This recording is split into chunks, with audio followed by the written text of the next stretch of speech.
Great morning on this wonderful Friday. I want to go ahead and jump right into this. My topic is talking in regards to mental illness, the unspoken America.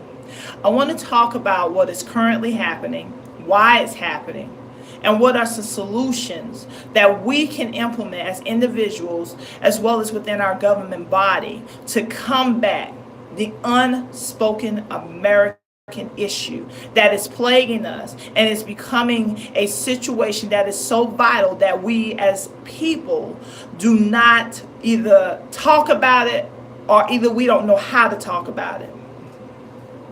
Recently, there have been mass shootings. I believe recently there was one at the Capitol Gazette. God bless those people that lost their lives, and God bless those families and friends that it happened to. But here we had a young man that was working there back in 2001. 17 years later, through a course of lawsuits, whatever the situation was, he was triggered to walk in or shoot on the outside. I think they say they shattered glass and killed 5 people. 17 years. This started back in 2001, guys. What is happening with America today? We have situations that are plaguing us every day. When you walk outside, sometimes you can see people arguing. You see, when you get in your car, people that are driving erratically to the point they're not even doing signal lights anymore. They're just cutting in front of each other. We see people that are going to work and they're working so hard that they're stressed and tired.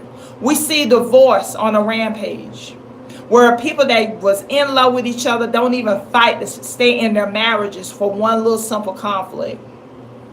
We see an increase in poverty, but yet those same individuals have the ability to hold a sign with 2 hands, stand on 2 walkable feet, have a mindset to ask you for money or food just so they can make it. We have seen people that have walked in schools where innocent children were and kill other individuals. America, mental illness is the unspoken America. And I ask you today, what will it take for us as a people? Because it doesn't matter if you're black or white. It doesn't matter if you're short or tall, male or female, rich or poor. Mental illness is like a mine or a hand grenade or a grenade in the ground. You don't know when you step on it or what you step on that it may trigger something. What does it take? Does it take someone killing your loved ones? Does it take the murder of your mother, your father, your aunt, your uncle, your baby sister, your baby brother, your cousin, your best friend? What does it take?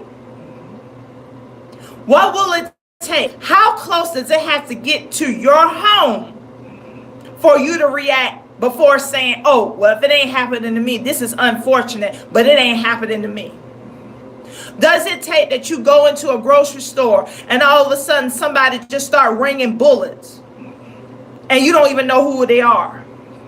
Does it take that you go to a daycare and somebody attacks everybody there and you're there? Does it take going to the movies? Does it take going into a White House that's supposed to be secure and receiving a bomb threat from someone? What does it take? Does it take a bridge blown up with thousands of people that are traveling in every day for us to understand that mental illness is a trigger? It is an illness, and we don't understand what mental illness is because we don't want to discuss it, because we really think mental illness is for somebody that's schizophrenic or someone that has an emotional breakdown or they loses their mind. That is not true. I give this analogy. Mental illness is like you driving your car It's in peak condition. You don't hear anything. It's not making a sound. One day you ride over a pothole, and in a couple of hours you start hearing something rattle, just a rattling.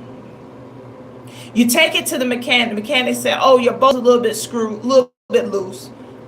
It's not that important to the car. You can still drive it.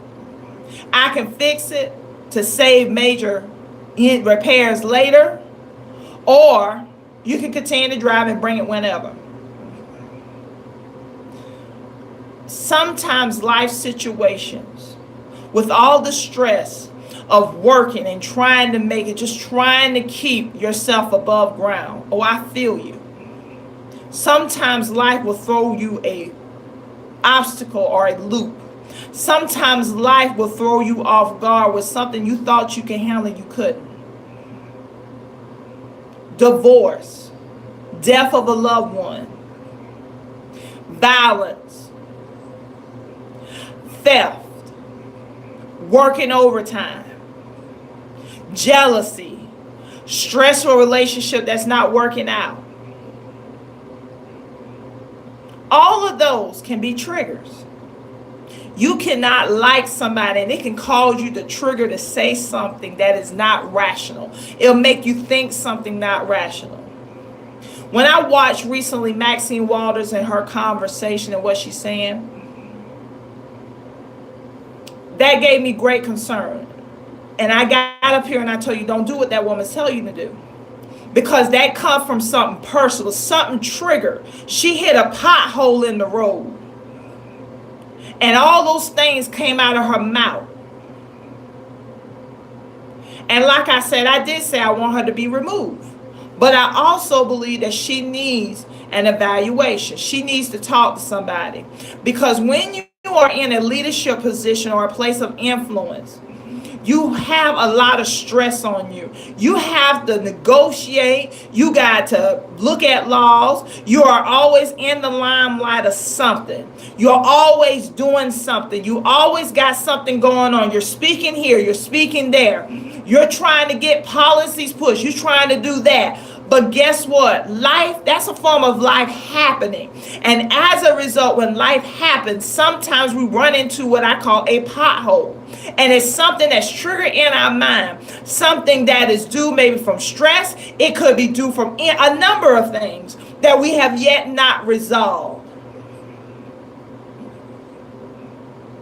And it will let us say, the spirit of adversary will let us go out there and say and do things that just don't make sense. Why would a young person go out, get a gun, and shoot other young people or shoot babies that don't have no connection or really don't know nothing about them? Why would a young man take a gun after 17 years and shoot up the Gazette like that? Why are we having people that get up with a mindset and go outside and fight each other and turn cars over? Why do we have people that are in poverty that have enough sense to stand up there with a sign and open their mouth and say, "I'm hungry, would you give me something to eat?" But yet they have the use of their legs. They have the use of their hands. They have the use of their mind. What has trapped you to the point that you say that the only thing I'm good enough for is to lay in the street and sleep in my own piss?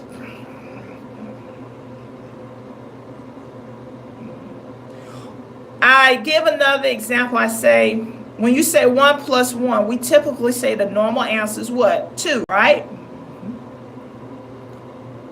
But then we have some people that will say 1 plus 1 still equals 1. You just got an extra 1. Now, to many of us, we will laugh and say, that's not the right answer. But then this calls for concern, because how we process, how we view life, how we handle situations are determined by our actions and the words that come out of our mouth. Mental illness is the unspoken America. You never know what you say, what you do. You make him look the wrong way and somebody gets triggered. Now, let me tell you what didn't work for mental illness. Most insurance companies, they're very vague on this, or there's not really much funding towards this. And if there is, they always want to put you on some kind of drug. So you're taking one drug and then they give you another one to offset that drug and another drug to offset the other drug. And it doesn't solve the issue. You know, I came up at a time where we didn't have much fertilizer, pesticides, and steroids. I still believe to a certain extent there is a link to that. I do believe that what we're putting in our foods, what is going on in the air, what we put on our clothes, the advancement in technology with anything that we have in this advancements still have side effects. Have we tested those side effects? Could it be what we're eating? Could it be where we're at? Could it be? We don't know. You got people like Kate Spade, you think got it together, and they commit suicide. What triggers that? Is it stress? Is it brokenness? Is it an unresolved issue? I remember when I used to go for a job or a business, guys, I had to do over my time 2 psychological evaluations. One of them I paid like $200 something for back in the day.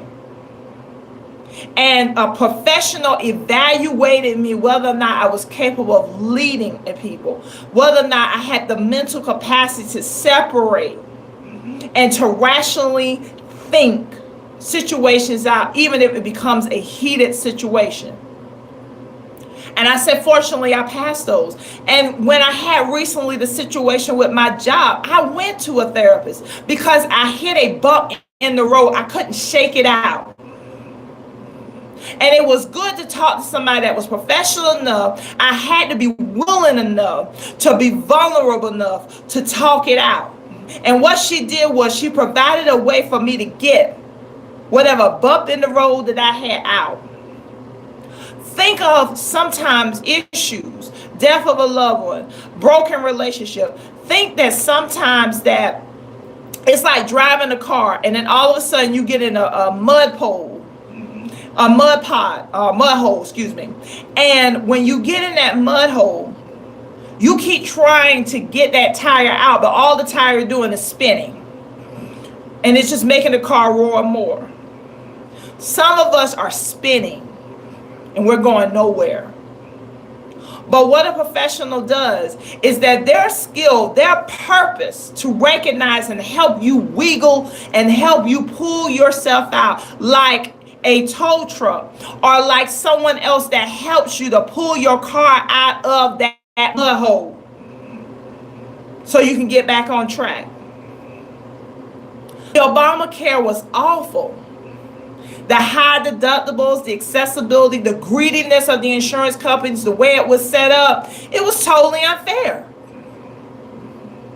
We need insurance that will be accessible to people. We need more people to be workers here. And that's why the immigration influx happened. What I say to you, though, is you got millions of people that are in poverty because their mind is triggered and they got something that happened that they could not resolve. And what is needed is that we need to have government funding to pull these individuals back into a normalcy so that they can function as sane, competent, workable people in the United States of America. With our insurance companies, I believe that we could possibly require that every person have some type of evaluation. We do that for term insurance. We have sometimes people that have a medical exam. So what's wrong to kick in a psychological exam? Especially for our elected officials. It's not to say that they're psychologically crazy or they got a mental issue, but people need to be aware of things that they think they got together, they don't have together. That they have hang-ups. And I believe that those evaluations should happen every year. You know, we criticize our President Trump about He got to get a certificate of his health, his mental capability. He got to show his tax returns. But what about the people that are in Congress, the House of Representatives, the Senate, down to your county officials, your district officials? Why are we questioning them? Why do we let them slide through? Because see, the president's only one part of the voting and the decision system. We got a whole nother part right here. And some of us would say, you know what, that's for the people that are crazy. I ain't got no issues. I'm together. Well, that's just a waste of time. No, it's not a waste of time, because a lot of times the actions and the habits of people that people have, they're not aware of how toxic that it could come down the road. So I proposed, it was great that we repealed Obamacare, but now we need to come on our insurance companies and find out if you have insurance, Medicaid or Medicare, whatever the situation may be, find out what they cover for mental illness. Ask them, am I offered like preventative care, one free or one government paid type of evaluation where I could just go and talk to somebody? Those things are confidential. They cannot be discussed. That is if you discuss it. But now you're in front of a professional that maybe can help you get out of the rut why you're not making your business prosperous, why your marriage keeps hitting the wall, or why you are getting angry because or having road rage, or why you feel that everybody's out to get you. Once that is something that we do, another thing that I will state for you is that we have to evaluate our officials. They're representing the people. Why are we calling that out? Because we let them slide, and that's not fair. Because who you think not is got some stuff that need to be resolved. That don't mean they got to get kicked out of office. It's just bringing awareness that, hey, you're human and I'm human too. We have to find ways to make it accessible that people are able to get the help to get through stress and mental issues or unresolved problems. Just because something happens to a person, they may not know how to think of it in a functional manner on how to resolve it. The same example, 1 + 1 is 2. Somebody might say 1 + 1 still equals an extra 1. That's how their mind understands decisions. This is not about Democrats or liberals or Republicans. This is not a black or white thing. This is not a rich or poor man's issue. This is not a short or tall issue. This is not a male or female issue. This is not a heterosexual or homosexual issue. This is a world, everybody issue. And if we don't do something about it, be warned, be very warned. Something greater will come, and it will be so horrible. It will shake up America, and it will cost more lives. We wait. I don't know why we do this in America, or just a human thing, nature thing, but we wait till the last minute. We'll let garbage pile up in our house. And it is not until the stuff starts to stink or it starts to bring rodents that we decide to clean it up. But now we got to bomb the house. Now we got to get it all straight back the way it is. Why do we wait till something escalate to a mess before we do anything about it?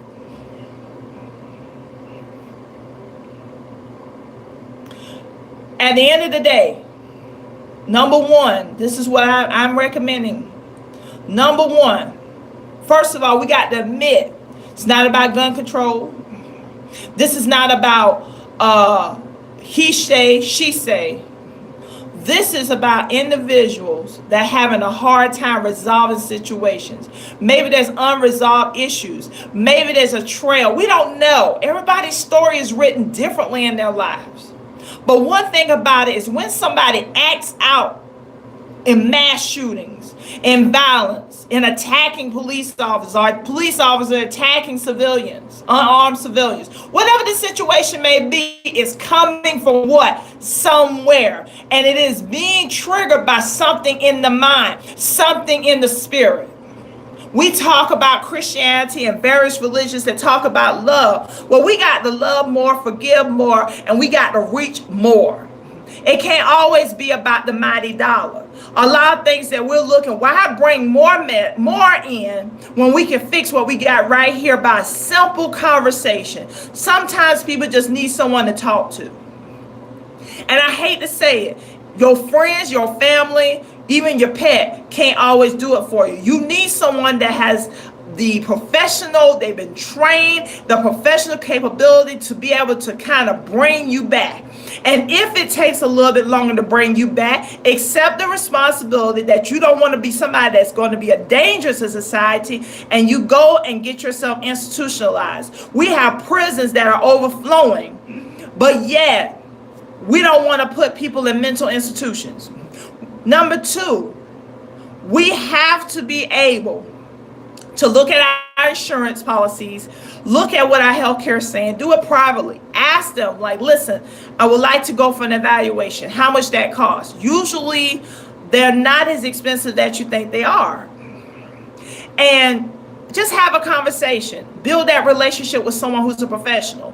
Number three, get on our officials. Get on every one of them about this. Start having a conversation. I don't care if it's in the grocery store, at county meetings or district meetings or legislation meetings. Just throw it out there. Yeah, you're going to have people that are resistant, but then you're going to have people that feel that now that somebody brought it up, the secret shame, the unspoken word about mental illness is now being discussed, so somebody else will discuss it. It takes one. Number four, we have to encourage our governments to give more funding. When someone tells you, even as an official or whatever, say, well, we got government, do not advertise as much. We don't want somebody that's setting up a table and got brochures. We need them to engage and be interactive. And they need to have enough funding that they can go to someone that's in the street and say, hey, I don't mind giving you a meal, but I would like to see if we could talk about some things. And you'll be surprised how people open up. We can't be greedy no more. We can't snub our noses. No one, and I mean no one is safe from anything. You're not safe from a bullet. You're not safe from a breakup. You're not safe from a loss. You're not immune to nothing. And it is now in our hands to truthfully deal with it. Because if we don't, America, when it comes to mental illness, we're going to continue to be the unspoken truth. It's going to become a Russian roulette, and somebody going to be dealt the wrong hand. It is going to become like a place where you're walking and there are mines and there are grenades, and when you step on it, it's going to blow up, and there are going to be casualties to this situation. Why do you think people are on painkillers or smoking weed or drinking or having promiscuous sex? Why do you think whatever you run from is what you run to? So it's why we think that is amazing to put millions of dollars in the opioid situation. We need millions of dollars for the mental side of it, because somebody needs mental recovery. They need help to work themselves back to being back in society, to function with a rational mind and thinking, and that they understand certain normalcies. Because right now, when you are influenced by drug, you're just wanting to get away from it, because you know why? We don't have the health care that's there. We don't have people that are pushing it like it's supposed to. We generally feel like we don't have people that give a crap, that don't care. We put this at the bottom, and when the mess comes up to the top, it's going to be even harder, because you know why? Mental illness doesn't have a physical description. In other words, it could be somebody that walking by and I'm walking by. It could be either one of us. You don't know who gonna flip. We got the purge going on right now. People that feel that, you know what, I don't think you should be here. Bam, bam, bam, bam, bam. You don't listen to what I'm saying. So guys, God bless America. God bless our president. God bless our leadership. God bless the United States of America. God bless and thank you, our world leaders. God bless this world. Because see, mental illness can happen to anybody, anywhere. And if we are so busy holding on to our pocketbooks, if we are so snooty and we're so busy blaming everybody else, it will show up on your doorstep. Because just like back in the Bible days, when it used to be that when you put your blood on the door, that death will pass by. But then again, those people were obedient to the Spirit of the Lord. Some of us are not obedient to the heeding and the warnings of things. So the blood ain't on your door. The death door does not pass you by, or it barely pass you by. What will it take, America? What will it take to break us? God bless. Take care.